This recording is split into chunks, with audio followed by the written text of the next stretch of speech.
প্যালেস্টাইনে Israel হামলা করে এটা আজকে নতুন না, অনেক বছর যাবতই একটা সময়ে প্রতিবারই হামলা করতেছে রেগুলারই।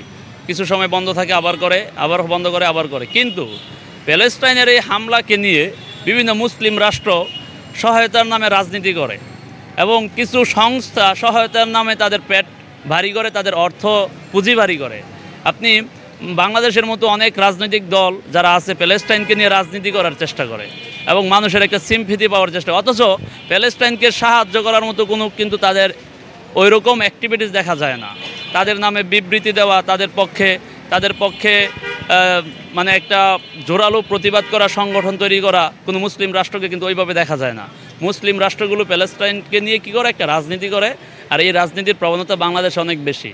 আর বাংলাদেশের সিম্পিথি, বাংলাদেশের মানুষ যেহেতু কিছুটা সহানুভূতিশীল এবং দয়ালু মায়াশীল, এজন্য অনেক বাটপার সিটার মানে সেলিব্রিটির নামে যারা বাটপার সিটার আছে, যেমন আওয়ামী লীগ সরকারের সময় ছিল সুলেমান শুকর, তৌহিদ আফ্রিদি, ওই যে আপনার বোকার স্বর্গে বসবাস করতেছে এবং অন্যায়ের সাথে সম্পৃক্ত হচ্ছে।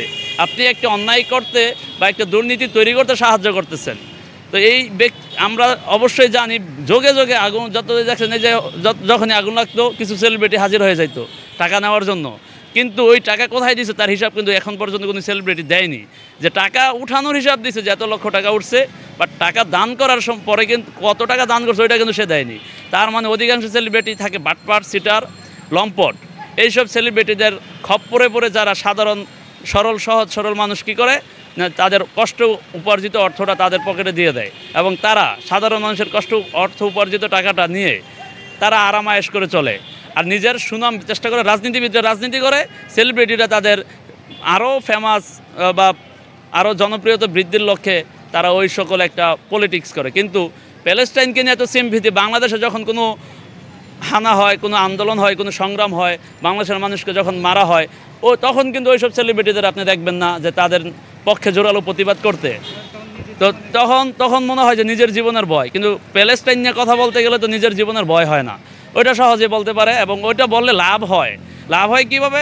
যারা সেলিব্রিটি তাদের জনপ্রিয়তা আরও বাড়ে, আর যারা রাজনীতিবিদ তাদের রাজনীতি আরও উপরে যায় এবং তারা মনে করে সে ইসলামকে নিয়ে অধিকাংশ রাজনীতিবিদ এবং সেলিব্রিটিরাই একটা গেম খেলে। তো এইসব গেম খেলোয়াড় থেকে সাধারণ মানুষকে বের হয়ে আসতে হবে।